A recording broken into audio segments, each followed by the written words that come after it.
What's good? What's good? What's good in the hood? And welcome back to another episode of the Good in the Hood podcast. This week, joined by another special guest, man. Person I was able to network with during this crazy 2020 year we're in, man. Very fortunate to have been able to link and connect with this brother. Very interesting story, very interesting mind. The homie BornGifted, man. How you feeling, bro? I'm blessed, brother. I'm blessed. How you doing today? Man, I'm great, man. I'm great, man. Just 2020 is one of them years, ain't it? Like it's gonna be in history books. It's definitely going to be memorable, and that's on Man, both sides of the fence. It's going to be memorable. facts. Like it's been tragedies in 2020. Like I've talked on my podcast a few times about like how my 2020 started. I'm saying my 2019 ended pretty horribly. Lost my grandmother. I'm saying the closest thing in my world. I'm saying, and this year didn't really give me the time to grieve. It was hard at times. I'm saying it's like, man, every time I try to take a moment for myself, something else. Some other world destruction happens that has to take my mind off of it and focus otherwise. You know what I'm saying, and it can be troubling. I'm saying, especially for creatives. And I brought you on today mostly because we have a lot of conversations in a new social media app called Clubhouse, and you, the homie Sasha B, who was on here a couple episodes ago, and Ashante Miller, who's also a great brand strategist. You guys all kind of curate this room as Clubhouse offers for jumping off the stoop for creatives. So just to intro this episode and just to get people to know you better, how like when 2020 hit, I'm saying, like, where were you mentally and creatively then, and where are you now? Oh, I had, you know how it is when a new year comes, you have all these high hopes. Like, Yeah. yo, that year was trash. This year's going to be it. So, like, I definitely had high hopes for 2020. I was recording a lot more at the end of 2019. So I already had like a strategy for like a project. I had the name, I got the artwork. I was planning. I'm like, yo, I'm gonna drop my music this year. And then like slowly but surely that got taken away. I'm like, I don't know if people really want to hear from, a new artist coming out, right now. They're in their house. They probably more paying attention to the stuff they already know.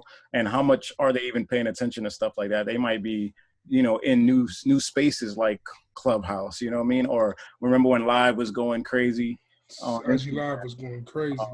So yeah, for me, I just transitioned it. Like at the beginning, it was more about finances, just making sure like, yo, damn, I don't know what's going on. Like, are we going to be good type stuff? And then after that, once it settled in New York, they shut down everything. It was like stay in your house, only go to the supermarket.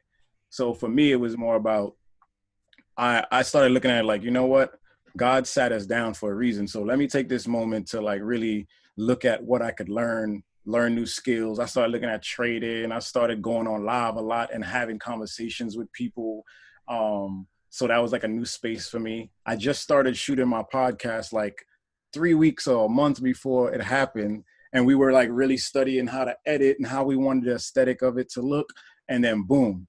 And then we had to like adjust to like filming the podcast via Zoom. What does that look like? Is the chemistry the same? So, it's been an adjustment, but I really started looking at the opportunity to learn, like to sit down and actually like reflect, to plan, to strategize, to, network. And like once 2020 is over or whenever this pandemic ends, then you're actually in place to really make some moves, Facts. So like when you look, cause you've done you've done a lot. Like as creatives, I feel like we all have had to do a lot in 2020. Like we to stay focused and to just push yourself. So what's really motivated you to, beyond finances? Like just like as far as your creative mind, like what's really pushed you to keep you motivated in 2020? Well, for me, I like to create art that's connected to some substance, right? So the music that I write, the poetry that I create, there's a reason behind all of it. It's not just some like words that rhyme, you know what I mean? Like, hey, so in this moment, it was really about speaking to the moment, whether it's like Kobe's death or Nipsey's death or, like just social issues, like, that, is happening, people marching. I went out and did a few of those, like protesting and stuff. So I think a lot of that kept me going. And just the thought of not wasting time, like just because we can't go outside doesn't mean that we can't get things done. So really had to like really sit and think like, how can I make this work for me? And that's what kept me going. As far as your music, that's definitely a good topic to start kind of lead off to. Like, can you talk about your music and what kind of music you're making, um, where they can find you musically? Like, just talk about your music a little bit, like your influences in music as well. Well, right now I'm working on like, I probably have like 5 project ideas in my head. Like, I'll come up with the title. I'll look at the songs that I have and think of what will work for each one. And so like I have a bunch of concepts. I'm just not in a mood where I want to just throw music out and not have a strategy behind it, not have videos to support it, not have, you know what I'm saying, promotion and a plan. But I ain't gonna lie, I've been tempted this year to just drop some stuff. And so far right now, like my name originally was Gifted, but then it kept coming up connected to another artist that did like gospel or something. So because of that, I just added the BornGifted part. So now, right now, you can only find one actual song related to me as BornGifted. It's called Running in Place. Did the I song, heard it. Yeah, I heard it. like 2017, right? ago. Yeah, 3. Oh, so I was right. It's 3 years ago. Yeah, 2017. And there's a music video for it too. That was shot in Coney Island. It was like a really big thing, and I don't. The video didn't get the promo it needed because the guy that I had featured on it, his manager was the one that really pushed me to get that record out so fast. And then he ended up like passing away. That kind of like changed the momentum. But even in that song, it's like candy, but there's like some kind of medicine in it if you really pay attention to what's being said in the song. And so that's kind of my style and my approach. So where they could find it, BornGifted, BornGifted Music on social media. And I'm definitely going to start dropping stuff. A lot of what I do is write for other artists, kids, female singers, all that type of stuff. So I just want to get in more of these rooms with other artists and really work. You mentioned poetry and in your music, and me just speaking to you a few times that we have. I know you're very thoughtful, a thoughtful person. So when you put lyrics together, like what's your what do you how do you what's your plan going into writing music? Like, you just set a certain vibe? Do you have a message in hand beforehand? Like, tell me through your writing process. Honestly, it adjusts over time. Like, it's sometimes like I'm one of those people that like you know when they say like life imitating art, art imitating life. So like you and I could walk into a room together and I'll hear somebody say something that's we don't even know, and I'll be like, yo, bro, that'd be a dope like idea for a song. Like, it's just the word she said or the phrase or the title. Like, that's how my brain is. I'm like, yo, that'd be a dope movie concept. So life is constantly feeding me like ideas. As far as like the process of the writing, I usually start with, when it's music, I usually start with some form of like production to feed that, right? That's my base. And I'll listen to a bunch of different ones. If people send me beats or I find them like on sites, and whenever I feel it, then I just listen. And honestly, I never think that I wrote a song. The song kind of teaches me what to write. You know, the melody comes, I don't know where it's coming from, but it's just, you know, it is what it is. I'm just a vessel to let it go. And so that's how I approach it. And as far as that goes, I'm kind of curious, is like your opinion, and like just, your opinion on the current state of music, specifically hip hop culture, and also I would let them know like who you listen to right now, who's in the rotation for you right now, like who's gifted playing, right? I mean, I'm all over the place with who I'm playing, so I can't even like pinpoint it. I'm one of those people that when music drops, I try to listen to all of it. It's hard now, bro. Yeah, it's tough. That's tough. When I was growing up, when he was growing up, you probably was like, "Oh, new music Friday, gotta go run outside." Yeah. Like, now it's just like so many albums coming out, I cannot keep up. No way. There's no way. And the sad thing about it is like you can't sit with records long enough to really make them memorable, like moments. You know, like when 50 Cent came out, it's like, yo, that's memorable because you sat with the album. There's certain albums that you sat with for so long, it becomes important to your life. I don't know if an album I listen to one time straight through can be important to my life. You feel me? So that's been a struggle. But you know, I love J. Cole. I love Kendrick. Jay to me is still the GOAT. When I was younger, I was listening to a lot of Pac and a lot of Nas. Um, as far as like singers and stuff, like Usher is still one of my favorites. There's just something about him that just seems authentic. He's really good at performing while also being as good as he is on record. So yeah, like people like that. And there's a lot of newcomers that I'm really inspired by, like Black. Black is definitely doing his Black thing. is dope. Black Even is the dope. promotion they did for the last project was super fire. Like The six piece, the 3-piece yeah. spicy. See, as I'm saying, when you back it up with all of these clever little ideas, it just puts it all together. I think you asked me something else besides who I'm listening. Yeah. Just your opinion on the current state of music. Like you mentioned some of the new names. I'm like curious, like what's your thoughts on how music is now compared to where it was when we go back on Music Fridays and get everything. Like how does it compare to you? Well, you know what it is? They don't have gatekeepers anymore, which is a good and a bad thing. The good of it is that people that are on the come up can just grab equipment, make it themselves, throw it straight up online and find the audience. The bad thing is it becomes more of a hustle. There's nobody that says, listen, young man, this ain't really your game. Like, you don't really want this. There's nobody to do that. So I feel there's a lot of fillers. There's a lot of fillers in the game right now. So it can water it down. But it's a good time in music because you could do whatever the hell you want to do. There's albums that have rock influences, pop influences, jazz you can, as long as the audience wants to buy it. There's people doing all kind of stuff. XXX Tentacion, before he was killed, was melding all types of stuff together, and it worked. You know what I mean?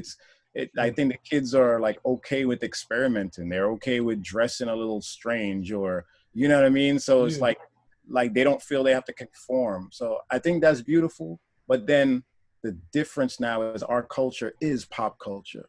So because of that, it's this huge business, and a lot of people are just making things that are it's like meaningless calories at the end of the day. Like I'm not mad at it. You can dance to it. You'll have fun in a club. You'll listen to it. It's fire, but it's not gonna matter in a few years. And it's not like this is the only time in history it's happened. It's always been like that. You know what I mean? But at the end of the day, I just feel like there's a lot of that coming out, a lot of it churning out.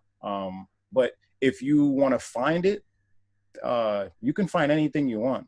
The only problem is that are people actually looking?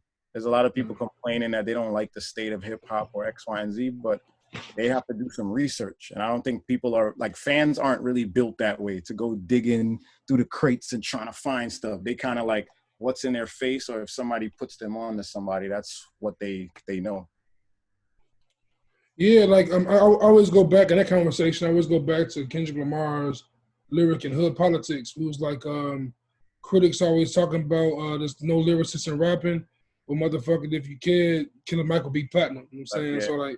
So that shit's definitely true. It's always been true in hip hop. Lyricism has always kind of had a battle against that mainstream bubblegum sound. And even that, remember when Hov said something similar about Talib Kweli? So I make 5 million. I ain't around common sense. Talking about wanting to rap that way. It's like it's not gonna sell. Absolutely. Like, what are you gonna say though? No. That was a perfect bar. Like that's like I'm saying, moment of clarity from Hov. It's perfect representation of that. And like when I also think about that, I look at the culture now, and I see I remember being a shorty and seeing Hov and Nas, and then on the other side of things you'll have the Nellies. I'm saying, or even later on you'll have the Jay-Z still around. You'll have the Lil Jons, and it's cool. They make good music. It has its purpose. But I feel like now the mainstream is so much more dominated by the club sound. Yes. That it's crazy for me being a super lyrical fan, because I looked at the Grammys this year, and it's the first year that I've listened to all 5 rap albums in a long time.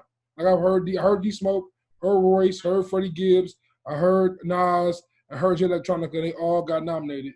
But I still sit back like, I know I'm happy with these nominations, but Lil Baby and I'm saying and Roddy Ricch deserve to be nominated.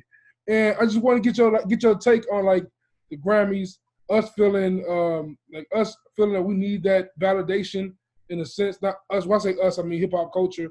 Yeah. And like, and is there a way you can see hip hop culture dethroning or reconstructing the Grammys? You know what's funny about that? If you really have to analyze it, and it's wild. The Grammys never really cared about what was like the most popular sound. So pop music and like NSYNC and all of them was killing the radio, killing the charts. They wasn't over here cleaning up at the Grammys. No. So it's like, you know, just because hip hop is number one, is all over the place, I don't think they're gonna acquiesce to that. I don't. Yeah. I think it's like a hierarchy.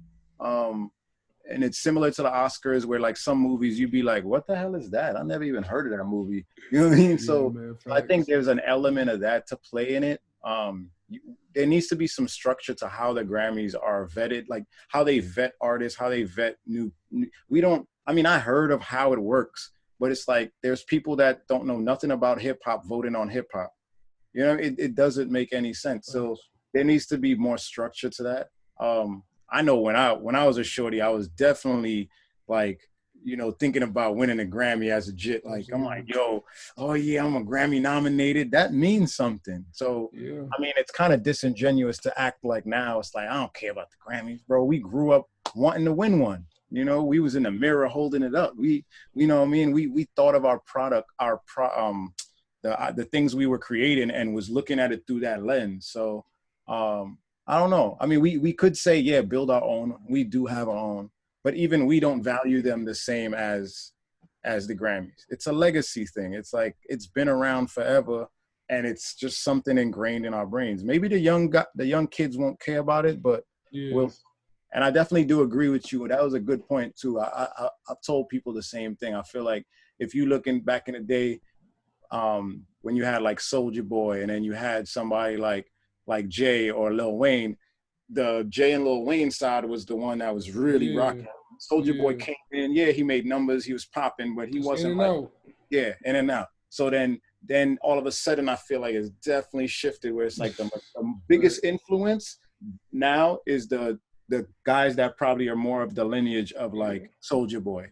And so definitely a different balance. I don't say imbalance, it's a different balance.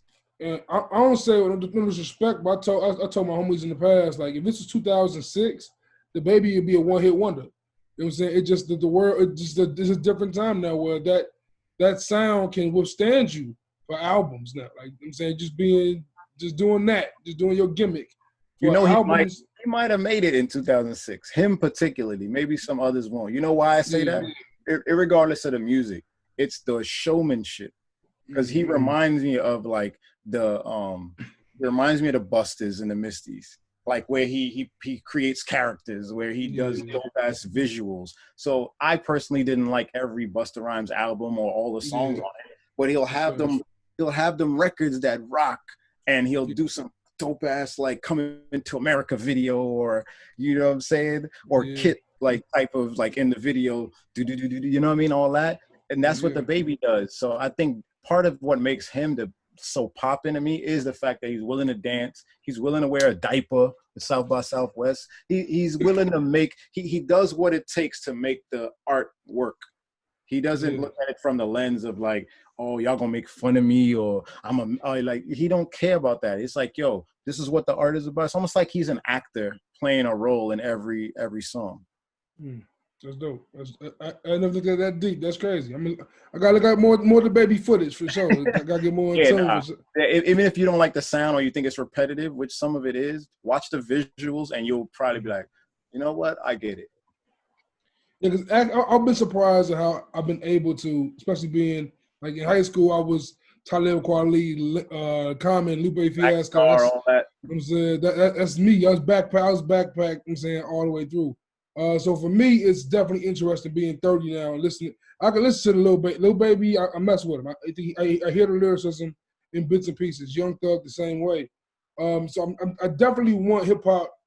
I would love for hip hop to be that genre that redefines. I'm saying what validates. I'm saying music artists. I'm saying because if any generation hip hop can do it, I feel like it's this generation because they took the throne of pop music.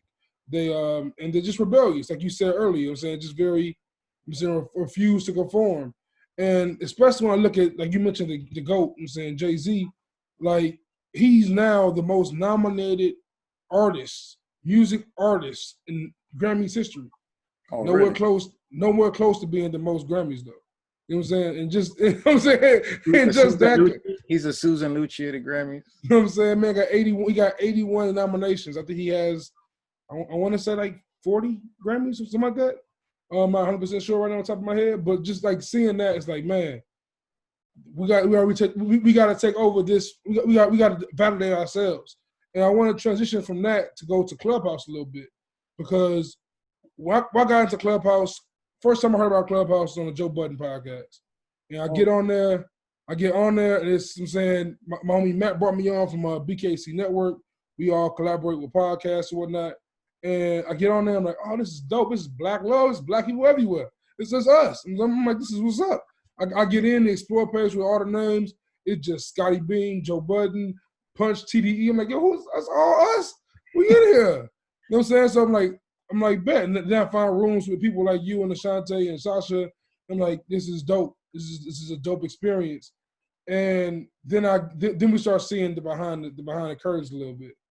And I want to let you take the wheel from here and get your take on like the behind the curtains that we've been getting to see for the last couple of weeks on Clubhouse. I mean, honestly, I look at Clubhouse like the real world, right? Mm. If you look at Clubhouse like your neighborhood, there's some blocks you choose not to walk down at a certain time. And there's some areas you know exactly what you're going to get if you go down there. You know, you go to the bank, you know that you're trying to deal with your finances. You go over here, you're trying to get some food. Like, I think you go over here, maybe you're trying to just play ball in the park. And you might go to this other spot so you can get zen and like really like do some yoga. Look at it like that to me. It's like it's the blocks. And like, I wouldn't throw a baby out with the bathwater. I think this app is amazing. The stuff that I've been able to do in that space, bro, it's amazing. I feel like I'm changing people's lives in the stuff that I'm taking part in. Like, there's people coming up talking about I'm an introvert. I've never felt comfortable talking. Or there's people pitching their business ideas and getting help from all these random strangers and building themselves up. Yeah, there's people coming up talking about traumatic experiences and crying to like, and just getting all of that junk outside of them. Like, people DMing them like, yo, I'm here if you need me. Friday, I'm going to be hanging out with 2 people that from Clubhouse, just based off the fact that we opened the door and they started talking. And, you know, one person, a gentleman, is obviously feeling something, you know what I'm saying? So myself and somebody else is like, yo, bro, like, what's good? You know what I mean? I hit him up. I'm like, yo, let's link up. Like, we can, like, we all in New York, so we can just go out and get a bite to eat and just talk. Just creating that kind of like space and community, I think, is important. Like, we get so self and focused on us and what we're doing, and we're tunnel vision. We don't realize the person next to us is hurting or like, you know, fell down on a track. And so we worried about winning a race. We're not going to pick that person up. And that's how I feel Clubhouse is. Me, I use that, like I said, it's like life. I'm going to the club, I'm being ratchet, I'm talking my shit at this, and now I might be over here learning how to fucking, you know, learn about stocks. And then I'm over here learning about real estate. Then I'm in another room healing people.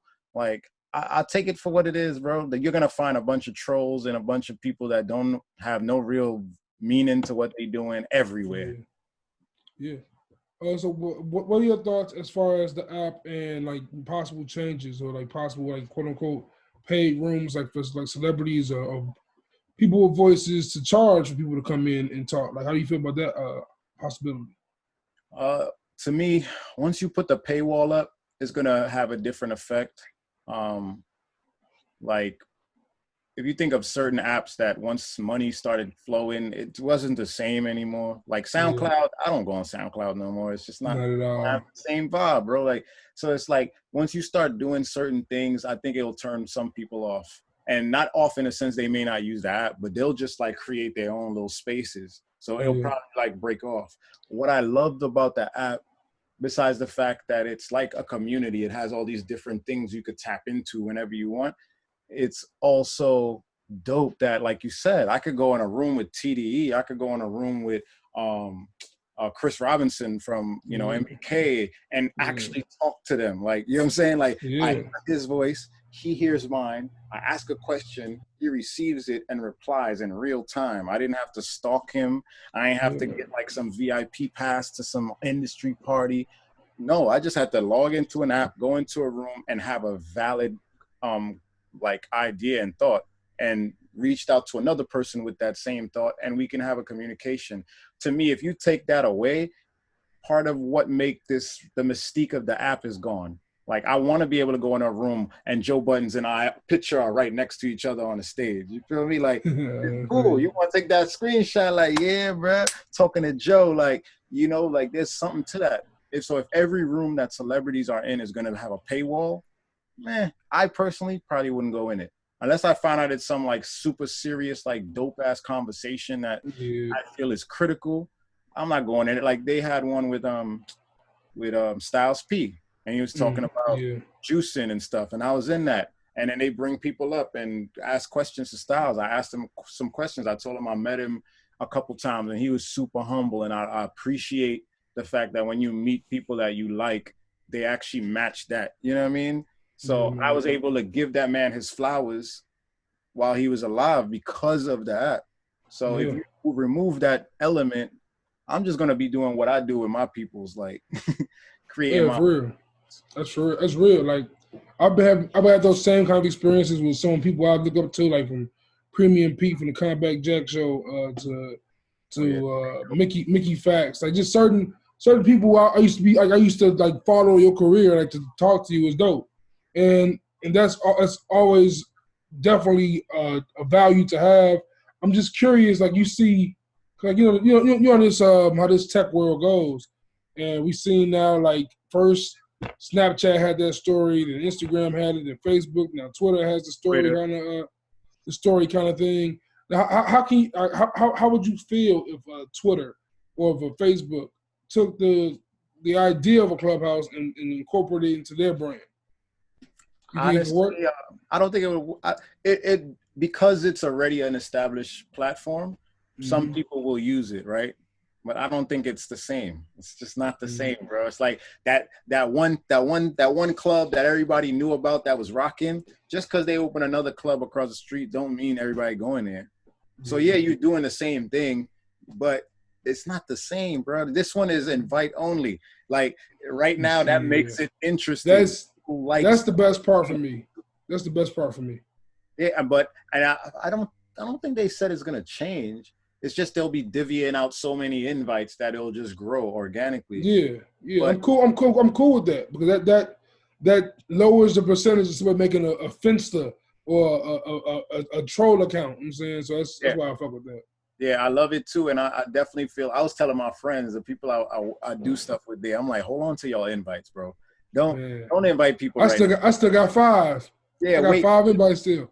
Give it a little while. Like, invite people slowly, like, because you can already tell it's growing too fast. It's growing beyond scale because shit's crashing. It's having issues more consistently.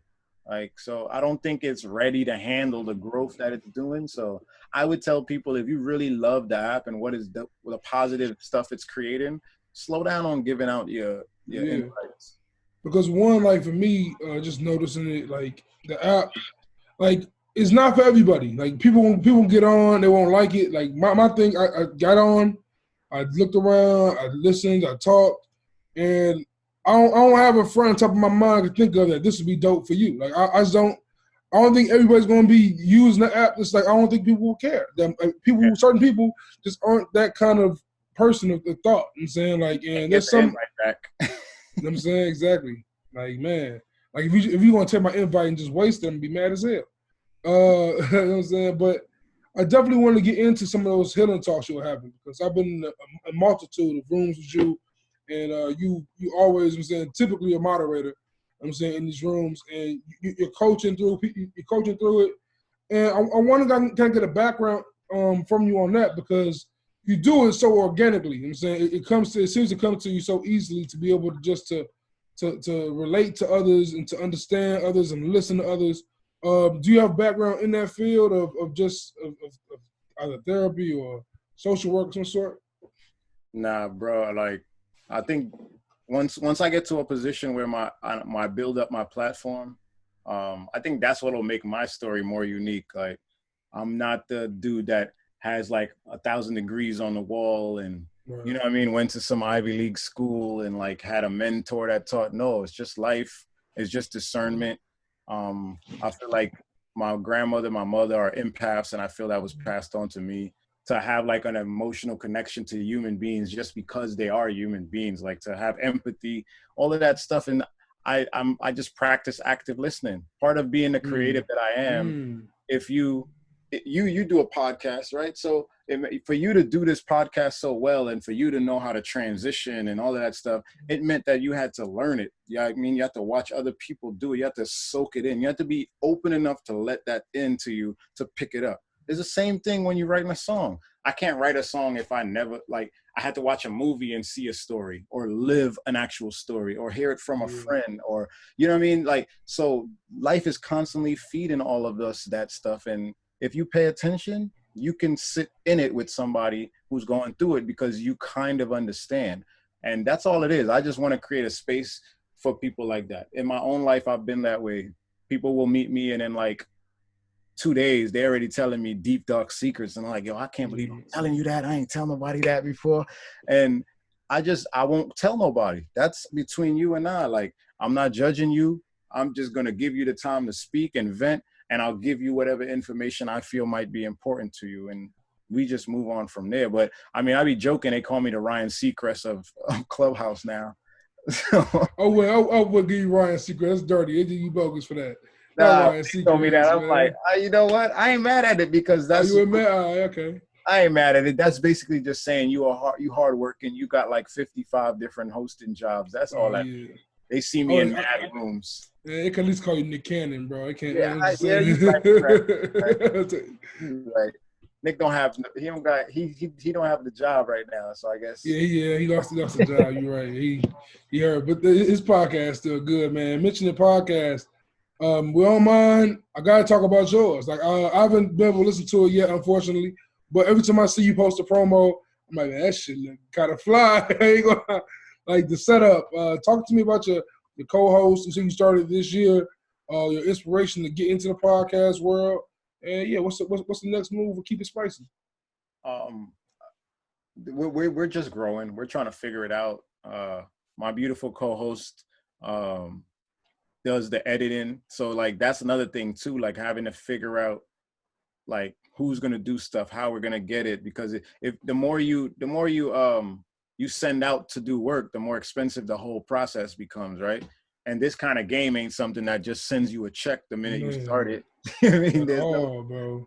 This ain't like, oh, I want to be a doctor, so that means I have to go to this school for this amount of time, take these courses. There's no formula to that. So it's not even like when you start it, like, you know what?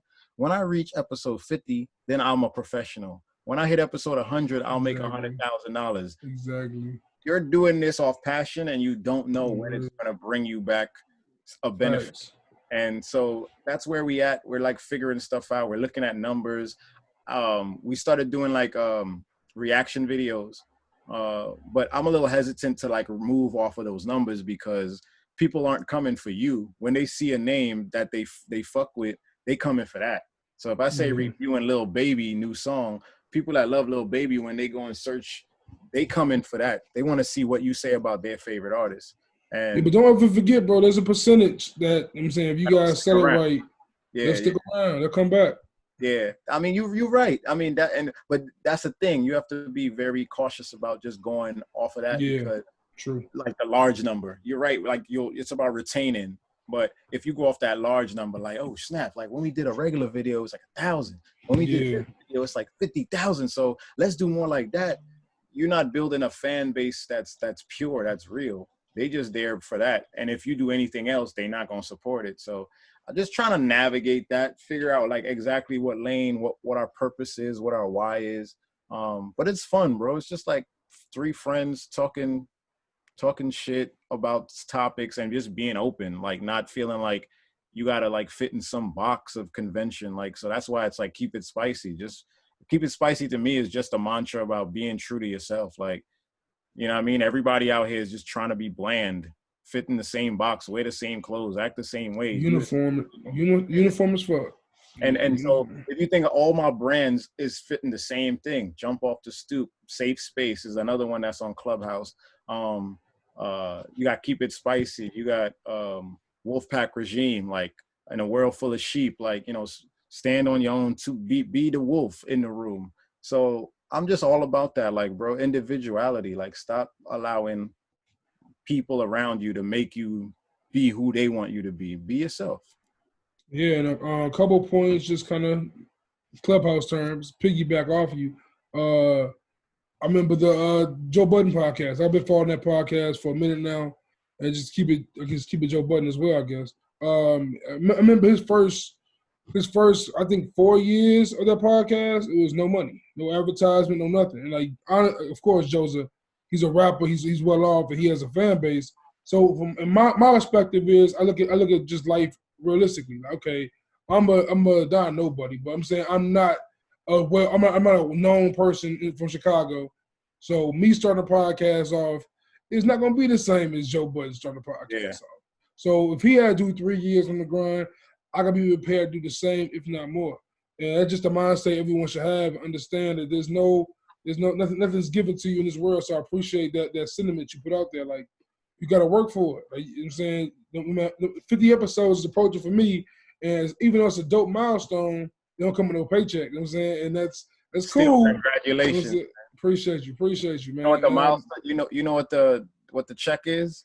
The check is your commitment. The check is you going through it and not falling apart and not giving up. That's the check. The check is you proving to yourself that, yo, through whatever's going on, pandemic or not, like, you know what, I can remain consistent. I can make connections to create new guests. I could do this. And that's the check. See what you just did there? You just did a Gifted, man. That's what Gifted does right there, man. That's this man every morning, Monday through Friday on Jumping Off the Stoop. That's this man every day on Safe Space. I definitely got to, so how many episodes are y'all in on Keep It Spicy? That's a good question, bro. Probably, I would say probably like about 10 that's live, and maybe about 12 or something. No, I'm lying. Maybe about 10 that's all virtual. So it's probably, we probably at like episode 20. There's some that we shot, we didn't like the lighting, or some that we shot that we felt like it was a little too late to release, so we didn't put it out. So there's some that didn't make it, but it's definitely been a vibe though. It's definitely a vibe. I just want to make it like more streamlined, so it's a lot easier to put it out, because with the editing and stuff, they do a lot of, like a lot of cool stuff and throwing memes and all that. So that stuff takes time, so. Yeah, it does. Trust me. I do all my editing. It's a process. But what got you into podcasts? What made you want to step in that door? I mean, people like Joe, people like, I've always felt like I should be in a space where I can communicate my opinion.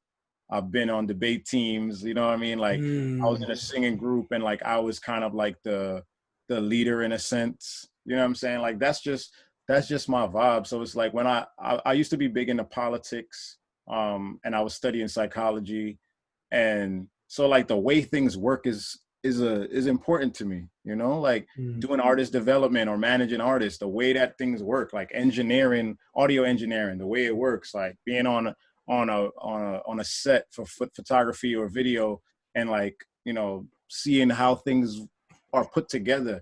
Like, I love the how it works. You know what I mean? Like, I like the building from nothing to something whole concept. So when I used to watch shows and people would share their opinion, I'd be like, bro, who put this man here, bro? Like, this dude is dumb. Or like watching Joe Buttons, and I'm like, yo, they said all of this, but they missed this one point. I wish I was there to say that point. Yeah, all the time. Yeah, so it's like I wanted to create spaces where, that's another big word on Clubhouse. I wanted to create these spaces where I can have like equity and I could say what the hell I wanted. Eventually, with the idea that, you know, it becomes more and more and bigger and bigger, so my platform and my voice actually connects with people. But yeah. And you mentioned it's gonna be a kind of a multitude of questions, maybe a two-part question. You mentioned your past political ties or political interests, and that's dope to hear because literally this morning, man, I'm in a room with you, and there's a councilman in there. Shout out to the councilman; he's in there all the time. And you spoke, man. You spoke eloquently, and he was like, "Man, gifted. Like you sound like one of the people I'm in these meetings with. Like you sound like you belong there." And that goes to your point about, man, who needs the degrees on the wall? I'm saying life is your teacher. Life is the best teacher you can get. So I'm definitely dope. I'm definitely going to salute you off that because that is one. That's just a dope. It's a dope thing for that brother to tell you, and you deserve it. I'm saying, I'm saying you deserve those words from him. So that's dope as hell. And I want to lead in that as far as life being your teacher. I want to lead to the question because just me doing my brief research before this interview and getting to know you over the last few weeks, like you're a guy who has many hats and you have your hands in many buckets. I'm sure that has to do with, I'm saying, the idea of being a millionaire, a true millionaire. You have to have multiple streams of revenue, and in order to truly be rich, truly be wealthy, you have to make money. Right? I'm saying you can make money without working. I'm saying without having to do anything. Like, your money makes money for you. So talk to me about your grind and your goals for yourself going into 2021. Like as you continue with the Wolfpack regime, which I'm going to ask about next. Well, you know, the podcast allows me to speak and, you know, God willing, like opens up a space where we can bring in investors or, you know, get sponsorship so we can actually do this the big way.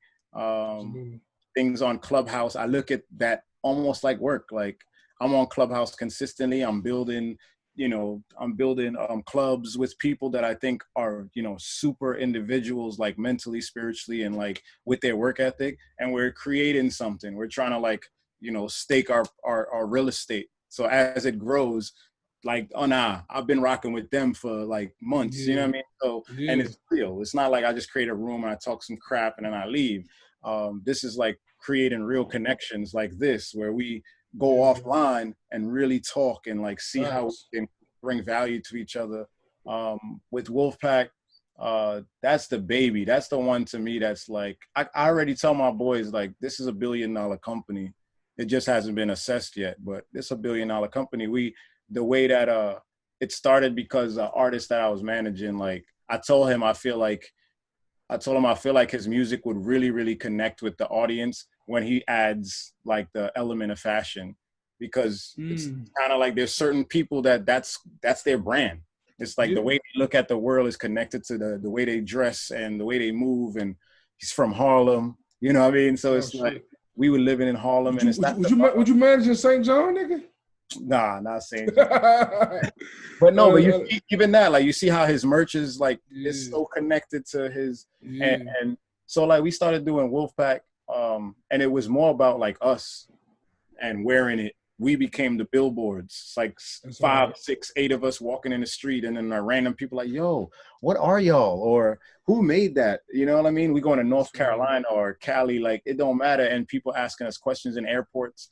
And like that was the vibe. So we just got now it's an official e-commerce business because we got the website popping. Congrats, man. We're really focused on hand to hand because we wanted to like really make it you know, like that connection. And we're really big on packaging. Really big on packaging. We have items coming in like cereal boxes. We got items coming in like pizza boxes that we custom make. And is because these things were important to us growing up.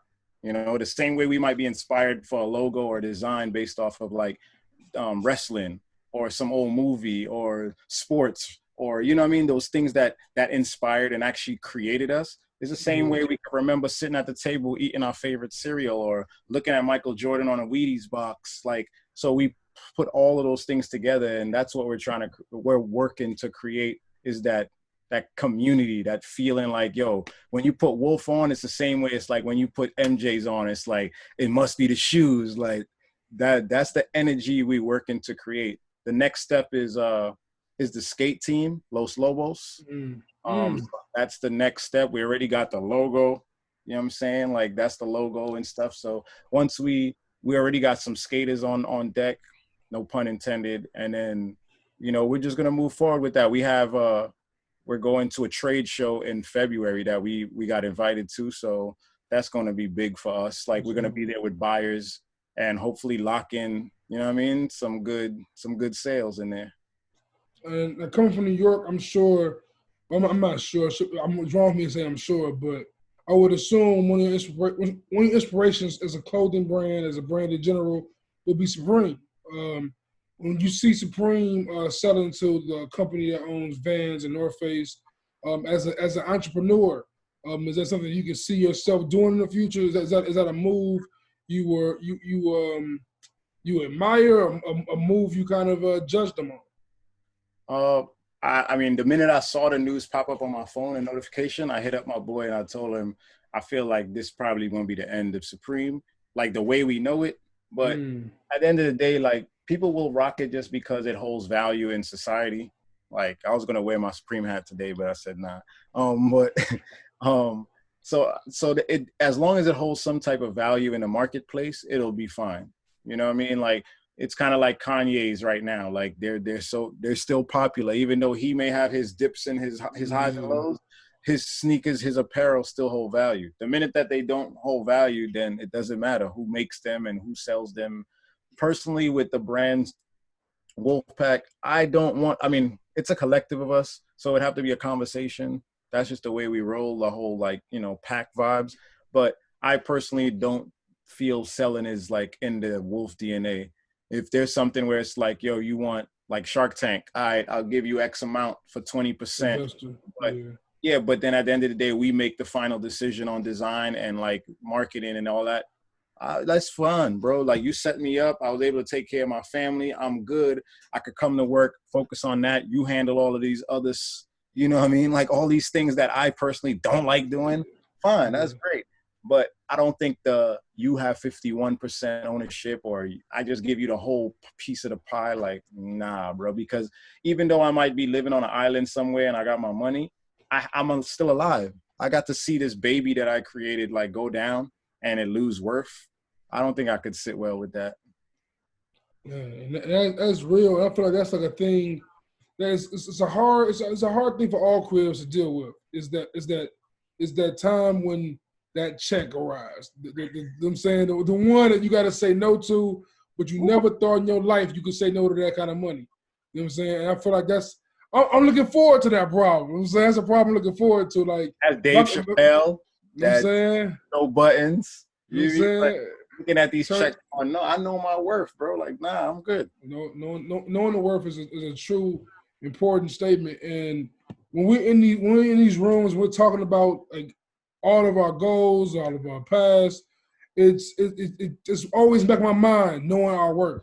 You know what I'm saying? Because I feel like when it comes to self-doubt, I'm saying, especially as a creative, mental health, like all that, I think the root of that, I'm saying, is just that knowing your worth. I'm saying just having faith. I want you to definitely elaborate because you're gonna body it. So whatever you say right now is gonna be a body. So related to what specifically? Like just like knowing your worth. Just having that faith you're speaking of to not want to take that check. Like how do you recommend other creators find that to not look for the money to answer all their problems? You know what? Like I don't even fault people who do take the check because you just proven that you really wasn't in it for that. You know what I'm saying? Like it's really about what you in it for. Like to me, let's say Wolfpack is in a position Supreme is in, right? I have a bunch of kids that I've inspired all this time. They're skating, they're going to school, they're comparing like, yo, I got the new drop. They're standing on lines. They're committed. They've invested in what I've created.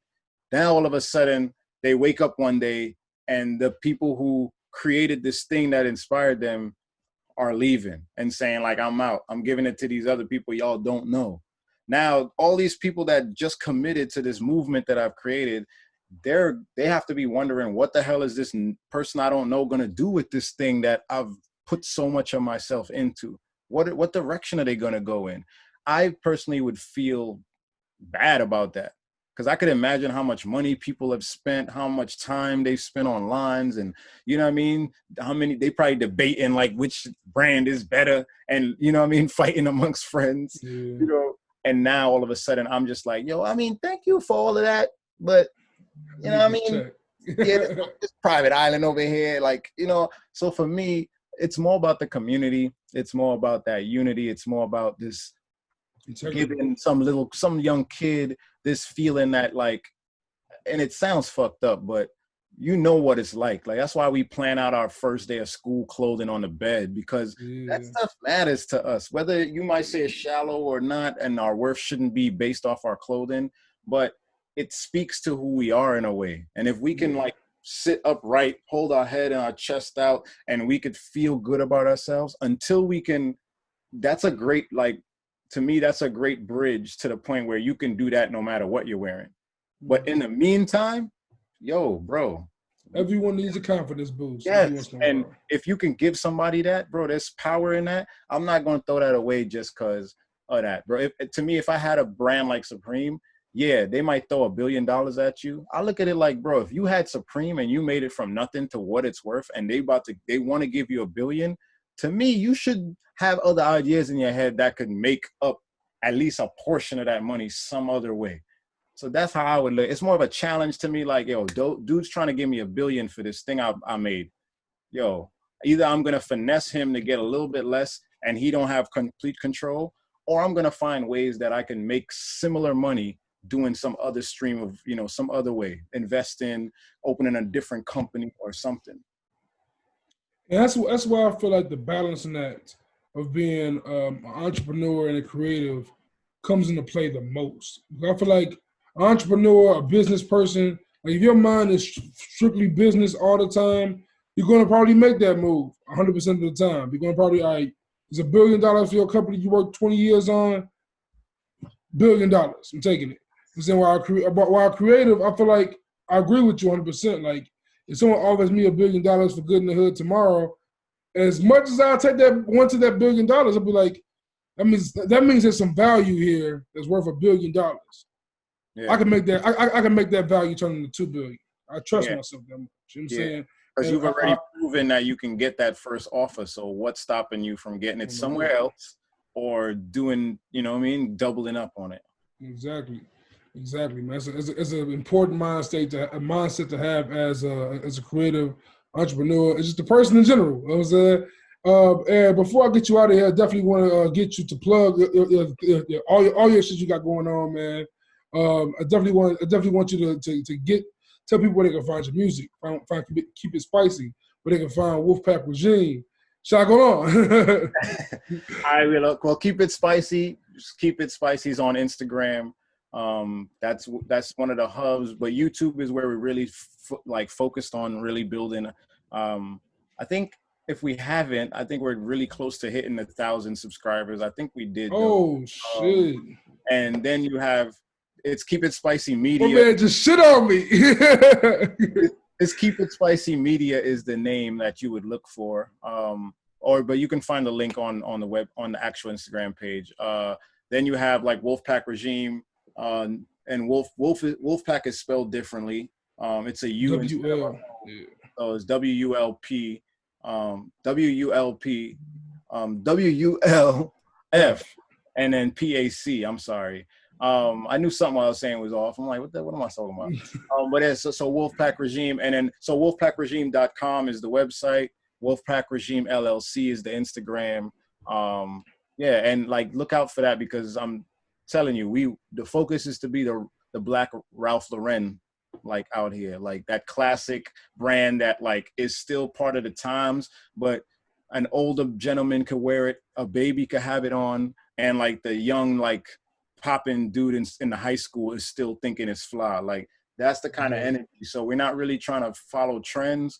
We're trying to do classic pieces, great quality, great presentation, and it's more about a community. Like, oh, you know about that? Okay, like, you know, and that's the vibe that we focused on creating. As far as the music, Born Gifted, like just paying attention to that. I do a lot of dope playlists too on my Apple Music. So if you follow me I on gotta Apple, follow you. I gotta follow you on that. But like I'm definitely like always trying to plug in and do like some interesting like playlists. So but yeah, that's where the vibes at. We gotta exchange the playlist, bro. But I'm a music head, so I definitely want to know when's the new music coming. Do you have any plans on new music coming anytime soon? Man, like every time, you know what it is, like with my hands in so many pots. And I'm about to start a t-shirt line based off of jumping off the stoop. That's something Ashanti told me. She's like, yo, you keep catching these gems, like people saying, you should, you know. And so we about to do that. It's dope as hell. Shout out to Ashanti. But yeah, so yeah, she's definitely a great resource. But yeah, I'm trying to get her to help me out with doing the Good in the Hood merch, man. I need to start doing merch by the top of the year. It's my goal. It's a merch off by the top of the year. If you because she got the spot, But for me, until one of them is like putting up the bread where it's like you can sustain yourself, like that's the thing. Like you got your hands in so many pots, so you got to order shirts, or you got to pay for this equipment or that, or do this. You know what I'm saying? So it's like when it comes down to it, like with the music, that's an expensive thing. Like I don't have my own studio anymore, so like the recording process, paying for production, mixing it, doing artwork, music videos, all of that. Like if you do that process with so many songs, you're talking about a nice little chunk of change. So like I feel like I just want to get like a nice little backlog of bread, and so I can go at it really hard and not be, you know, because consistency is key with these things. You drop a song now and wait 4 months to do something else, you lost the audience that you gained. You know, it's kind of like run into the hoop and jumping on both feet. Like you just lost all your momentum, bro. So like I was supposed to shoot a video for this song I got called Fake News.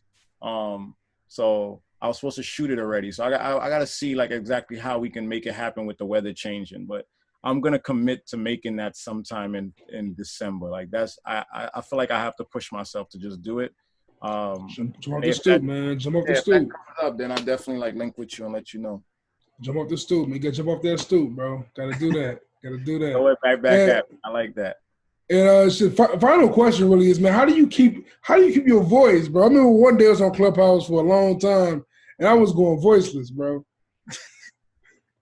Tell me how you do it, man. Do a lot of listening. Keep that mute button heavy.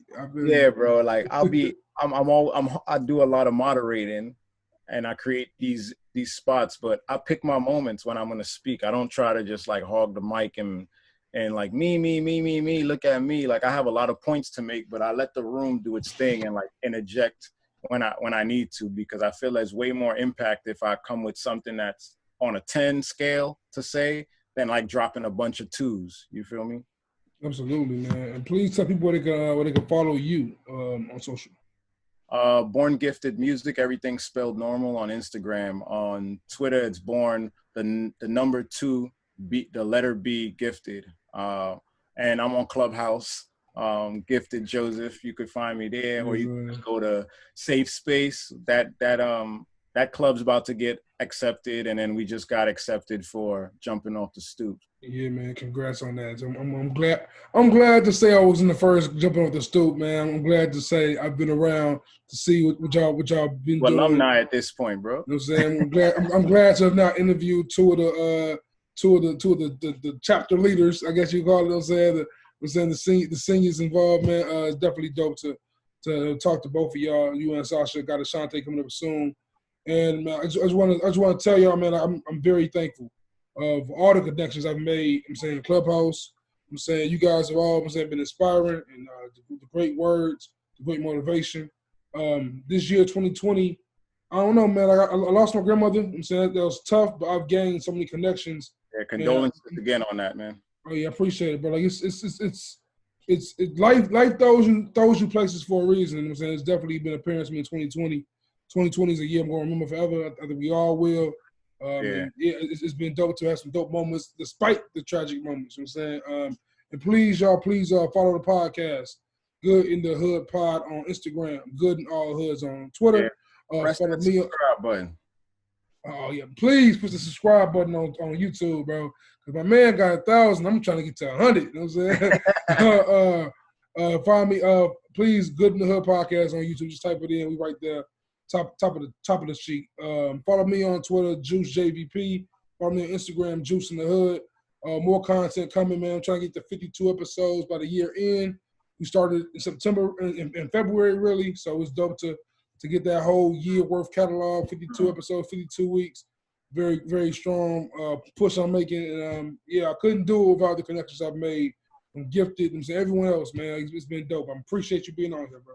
Nah, I appreciate you offering. That's love. Absolutely, man. We'll collab again soon, man. Peace. All right, my brother.